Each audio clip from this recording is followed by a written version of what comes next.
12वी परीक्षेच्या पार्श्वभूमीवर एसपी नीलाभ रोहन यांची हिंगोली व कळमनुरीतील परीक्षा केंद्रांना भेट।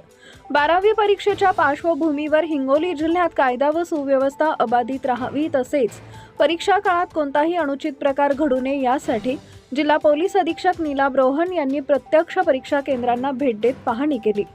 हिंगोली शहरातील आदर्श कॉलेज, सरजूदेवी विद्यालय तसेच कळमनुरी येथील गुलामनबी हायस्कूल या परीक्षा केंद्रांवर पोहोचून त्यांनी सुरक्षा व्यवस्था, पोलीस बंदोबस्त व कायदा सुव्यवस्थेचा सखोल आढावा घेतला। यावेळी परीक्षा केंद्र परिसरात शांतता राखणे, गैरप्रकारांना आळा घालणे, विद्यार्थ्यांना सुरक्षित व तणावमुक्त वातावरण उपलब्ध करून देणे तसेच कोणतीही अनुचित घटना घडू नये याबाबत संबंधित पोलीस अधिकारी व कर्मचाऱ्यांना योग्य त्या सूचना देण्यात आल्या। परीक्षा काळात कोणत्याही प्रकारचा गोंधळ, अफवाबाजी अथवा कायदा सुव्यवस्थेचा प्रश्न निर्माण झाल्यास तात्काळ कारवाई करण्यात येईल असा स्पष्ट इशाराही पोलीस अधीक्षकांनी दिला आहे।